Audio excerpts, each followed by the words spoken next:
Assalomu alaykum, qaddi baland qadrdonlarim. Bugun sizlarga ajoyib yog'liqqina tandir patirlarini yopishni o'rgatmoqchiman. Nima qilishni boshlaymiz. Men oldindan tuzli suv tayyorlab oldim.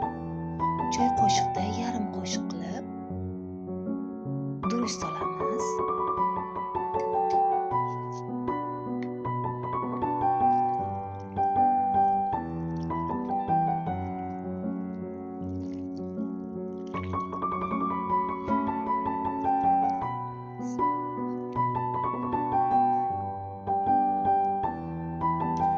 Xamirimiz ham tayyor bo'ldi. Endi buni zuvolalarga bo'lib chiqamiz. Mana 5 ta patir chiqdi. Ikkitasiga yog' surtib, yog'lab qo'yib qo'ydim. Qolgan 3 tasini sizlarga ko'rsatib beraman.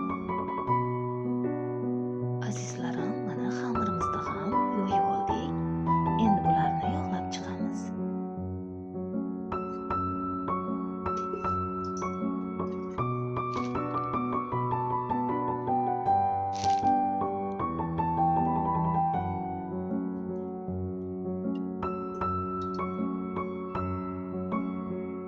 Zuvalalaringizni katta kichikligiga qarab yog'laysiz.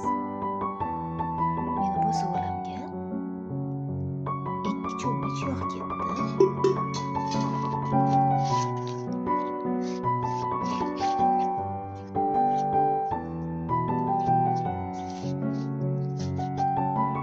Mana azizlarim, xamirimizni yoyib, yog'lab oldik.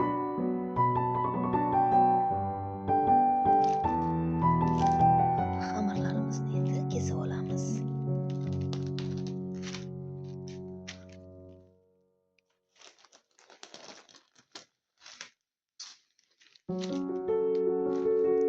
Kesib chiqqan xamirlarni birin-ketin o'rab chiqamiz.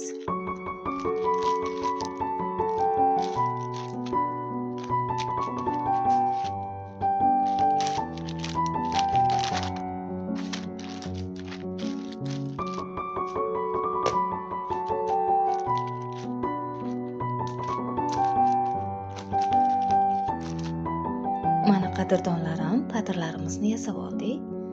Endi tandirlarimizni oqartirib olamiz. Mana azizlarim, patirlarimizni tandirga ildirib oldik.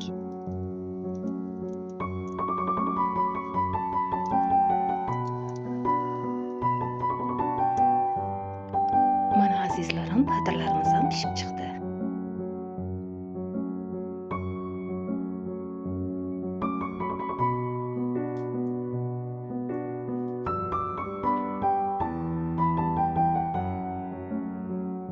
Kanalim kuzatuvchilari, sog' bo'ling, salomat